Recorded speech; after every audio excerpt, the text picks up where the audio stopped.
나같이 사도신경 암송하심으로 새벽 예배를 하나님께 드리시겠습니다. 나는 전능하신 아버지 하나님, 천지의 창조주를 믿습니다. 나는 그의 유일하신 아들, 우리 주 예수 그리스도를 믿습니다.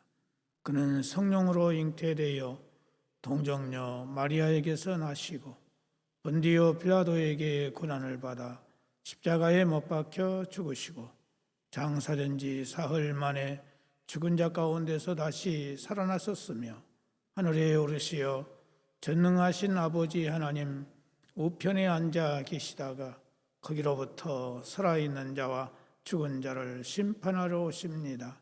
나는 성령을 믿으며 거룩한 공교회와 성도의 교제와 죄를 용서받는 것과 몸의 부활과 영생을 믿습니다. 아멘. 찬송가 204장 찬송 부르시겠습니다.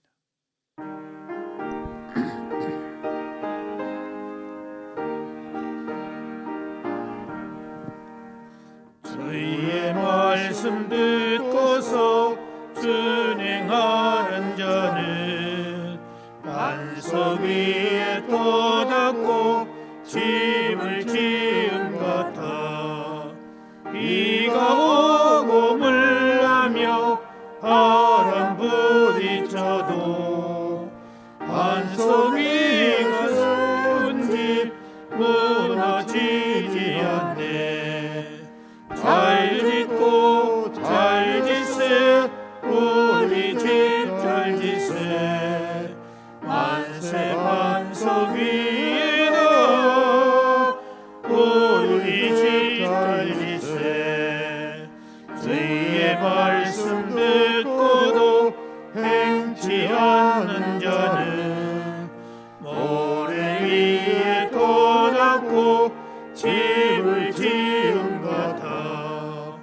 비가 오고 물나며 바람 부딪힐 때 모래 위에 세운 집 그게 무너지네. 잘 짓고 잘 짓세 우리 집 잘 짓세. 만세 반석 위에다 우리 집 잘 짓세. 세상 모든 사람들 집을 짓는 자니 반석 위가 아니면 모래 위에 짓네. 우리 구주 오셔서 지은 상을 줄 때 세운 공로 따라서 영영상벌 주리. 잘 짓고 잘 짓세 우리 집 잘 짓세. 만세 반석 위에다 우리 집 잘 짓세. 하나님의 말씀은 구약성경 전도서 7장에 있는 말씀입니다.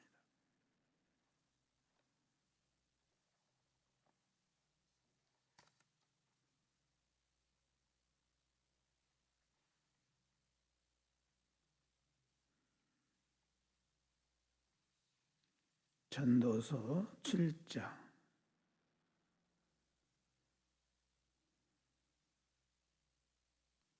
13절에 있는 말씀.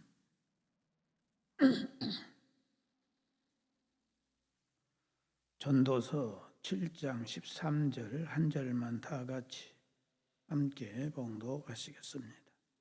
시작. 하나님께서 행하시는 일을 보라. 하나님께서 굳게 하신 것을 누가 능히 곧게 하겠느냐. 아멘. 하나님의 섭리에 대한 사람의 유일한 자세는 순종과 복종뿐이다 하는 것을 우리가 알아야 됩니다. 13절 말씀 보면 하나님께서 행하시는 일을 보라. 하나님께서 굳게 하신 것을 누가 능히 곧게 하겠느냐라고 말씀하고 있습니다. 여기서 하나님의 행하시는 일을 보라고 말씀하고 있습니다. 하나님의 행하시는 일을 보라는 이 말은 하나님께서 이루시고자 하시는 섭리를 분명히 깨달아야 된다 하는 말씀입니다. 다시 말하면 인생들을 향해서 하나님께서 얼마나 온전하신 분인지, 얼마나 지혜롭고 완전한 일을 분명히 이루시는지를 확실하게 깨달아야 된다는 말씀입니다. 그러면서 하나님께서 구부러뜨린 것을 과연 누가 펼 수 있겠느냐라는 이 의미심장한 말씀으로 본문을 마무리 짓고 있습니다. 여기서 굳게 하라는 말은 하나님께서 이 세상을 하나님의 뜻 가운데 운행하시고 이끄시는 동안 강권적으로 역사하심을 의미하는 말씀입니다. 이 안에는 인간이 감당해야 하는 시련과 환난과 불행과 역경도 함께 포함되어 있습니다. 그것은 인간이 어떻게 할 수 없다는 것입니다. 전능하신 분이 계획하시고 이루신 일을 제한적이고 무능한 사람이 뒤집거나 변개할 수 없다 하는 것입니다. 이것은 하나님의 전능하심, 확고부동하심, 온전한 것임을 나타내는 것임과 동시에 사람이 지닌 한계와 연약함을 직시해 주고 있습니다. 따라서 이러한 본절의 교훈이 가르치는 궁극적인 실천 사항은 피조물인 인간은 그 자신이 어떠한 처지에 놓여 있든지 그 안에 숨겨진 창조주 하나님의 신실하신 뜻을 발견하고 그 뜻에 순종해야 된다 하는 것입니다. 만일 그것을 섣불리 바꾸려 하거나 불순종하여 대적하려고 한다면 그것은 참으로 어리석고 망령된 행동이 아닐 수 없다 하는 것입니다. 한 현자는 지혜와 미련함의 기준을 나누면서 지혜자는 자신이 어찌해 볼 수 있는 것들에 대해서 주목하여 그것을 바꾸고자 노력하지만 미련한 자는 자신이 어찌해 볼 수 없는 운명과 숙명에 대해서 집착하고 미련을 버리지 못한다 이런 말을 했습니다. 그렇습니다. 하나님의 뜻은 결코 사람이 마음대로 바꿀 수 있는 성격의 것이 아닙니다. 그 일례로 하나님이 조성하셔서 우리가 살아가는 이 지구의 특성 중 자전이나 공정을 우리가 생각해 보면 지구는 하루에 한 바퀴씩 자전하고 1년에 태양을 한 바퀴씩 공전합니다. 그런데 이 지구는 그 자전축에 보면 약간 기울어져 있다는 사실입니다. 23.5도. 이것이 바로 뭘 말해주느냐. 계절의 변화를 만들어내는 위대한 기울기다 하는 것입니다.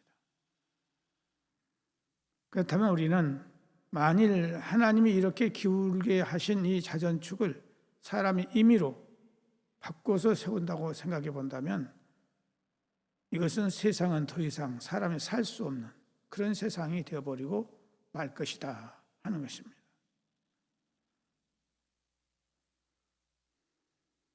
이것은 단지 이 같은 자연 질서에만 적용되는 것이 아닙니다. 하나님이 우리에게 세우신 우리의 가정의 질서, 양심의 법 등을 비롯한 모든 섭리의 법이 여기에 해당되는 것입니다. 이에 대해서 인간이 할 수 있는 일이라고 하는 것은 하나님의 뜻에 순종하는 것밖에 없다는 것입니다. 그런데 대부분 사람들은 이 사실을 인식하지 못하고 살아갑니다. 조그만 권력을 가지고 있어도 상대적으로 다른 이들보다 조금 더 많은 물질이나 지식만 가지고도 마치 세상을 자기 손으로 주무를 수 있다는 그런 생각 속에서 살아가는 사람들이 적지 않습니다. 그들은 하나님의 뜻이나 하나님의 순리보다도 자기의 뜻을 고집하고 그것을 영리를 통해서라도 거리낌 없이 해결하려고 노력하는 것입니다. 그러다가 어떻게 됩니까? 쫓겨나게 되고 그러다가 고통을 당하게 되는 것입니다. 그러나 여러분, 이러한 행동이야말로 어리석고 무가치하며 스스로를 파멸의 길로 몰아넣는 것임을 우리가 깨달아야 할 것입니다. 그러므로 오늘 우리는 하나님의 뜻과 섭리를 잘 분별할 줄 아는 지혜가 있어야 된다 하는 것입니다. 하나님이 정하신 일, 하나님이 원하시는 일을 밝히 깨닫고 이에 적극적으로 순종하고 복종하는 삶을 살아야 이 세상 우리가 행복하게 살 수 있는 것입니다. 설령 이해할 수 없고 납득이 되지 않는 일이라 할지라도 하나님이 원하시는 바이면 믿음으로 우리는 순종을 해야 됩니다. 그것은 결국 우리들에게 축복이 되고 생명이 되어서 우리들의 삶에 채워지게 될 것입니다. 마태복음 7장 21절 말씀에 보면은 나더러 주여 주여 하는 자마다 다 천국에 들어갈 것이 아니요 다만 하늘에 계신 내 아버지의 뜻대로 행하는 자라야 들어가리라 말씀했어요. 오늘 우리는 오직 하나님의 뜻이 무엇인가를 바르게 분별하고 그 뜻이라면 우리는 어떤 것도 마다하지 않고 순종하는 그 신앙이 되어야 된다는 것입니다. 로마서 9장 20절에서 21절에 보면은 이 사람아 네가 뉘기에 감히 하나님을 힐문하느뇨 토기장이가 진흙 한 덩이로 하나는 귀 쓸 그릇을 만드는 권이 없느냐 이렇게 말했어요. 그러므로 우리는 하나님의 뜻이라면 나의 어떤 것도 포기하고 하나님의 뜻에 순종해야 합니다. 하나님이 사도 바울을 하나님께서 이방인의 복음 전도하는 자로 세우셨으므로 그는 결혼도 하지 않고 총각으로 일생을 살다가 하나님의 뜻에 의해서 목배임을 당하고 순교를 했어요. 이 사실에 대해서 우리는 어떻게 생각합니까? 하나님이 그런 사람도 그렇게 순교를 시켜버리냐? 그런 생각 가질 수 있겠지요. 하나님의 뜻은 그를 통해서 순교를 통해서 예수를 잘 믿으면 이런 일도 있다는 사실을 우리에게 교훈해 주고 있는 것입니다. 그래서 사람마다 다 우리의 가는 길이 달라요. 성경에 보니까 베드로가 물어보지요. 주님, 저 요한에 대해서는 어떻게 생각하십니까? 네가 알 바 아니다. 요한의 길은 하나님이 다 요한의 길로 지정해 놓았고 너는 너의 길을 다 지정해 놓았다. 너는 지금은 이렇게 띠뛰고 다니지만 나중에는 두 팔을 벌리고 너는 세상을 떠나게 될 것이다. 어떻게 되겠습니까? 십자가에 매달려 죽었지 않습니까? 하나님께서 베드로는 그렇게 일생을 마치도록 예정하셨다는 것입니다. 오늘 우리도 역시 마찬가지입니다. 오늘 우리들에 대한 모든 것이 다 하나님의 손에 있어요. 내 생각과 내 계획은 이렇게 갖고 있지만 하나님은 나를 이렇게 사용하기로 하고 저렇게 사용하기를 다 계획하고 계시는 거예요. 그 뜻에 우리는 순종해야 되는 것입니다. 다 똑같이 한 길로 가는 게 아니에요. 목사도 다 똑같은 한 길로 가는 게 아니에요. 어떤 사람은 농촌에서 목회하고 어떤 사람은 도시에서 하고 다 다르지 않습니까? 하나님 똑같은 사람으로 쓰질 않아요. 그래서 오늘 우리는 하나님께서 나의 길을 이미 다 예정해 놓으셨다. 나는 그 길을 따라가는 것밖에 아니라 이것을 우리들이 알아야 될 줄로 믿습니다. 기도하겠습니다. 사랑하시는 하나님 아버지, 하나님의 놀라우신 그 계획과 섭리하심에 대해서 우리가 깨닫게 하시고 하나님의 섭리에 순종하는 우리가 되게 하여 주옵소서.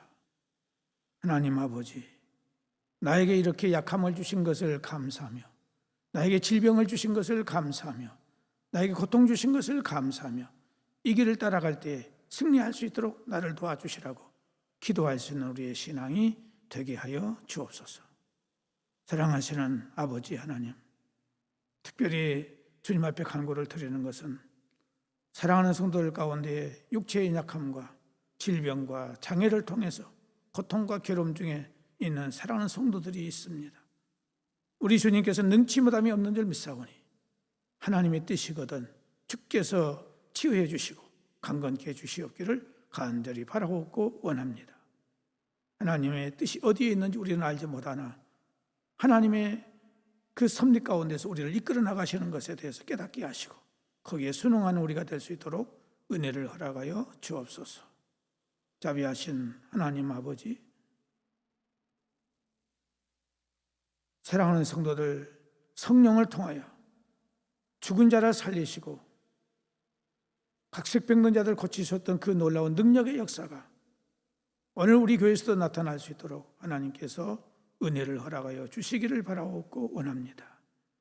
하나님 아버지, 사랑하는 성도들 어떤 환경에서도 낙심하거나 포기하지 않게 하시고 오직 주님의 뜻과 섭리 가운데서 우리가 순종할 수 있도록 도와주옵소서. 객지에 나가 있는 우리의 가족들 어느 곳에 있든지 함께 하시고 그곳에서 주님과 동행하며 승리의 삶을 살아갈 수 있도록 인도하여 주옵시고 취업을 앞에 놓고 불철주야 준비하고 있는 우리 취업생들에게 하나님께서 은혜를 주셔서 지혜와 청명과 명석함을 주시고 뛰어나게 하시고 하나님의 뜻이 이루어질 수 있도록 은혜를 허락해 주시기를 바라옵고 원합니다. 하나님 아버지, 이 나라의 민족을 기억하시고 후보 살피어서 오직 예수를 잘 믿는 나라가 되도록 축복하여 주옵소서. 온 세계를 복음화시킬 수 있도록 이 나라를 사용해 주시옵기를 간절히 바라옵고 원합니다.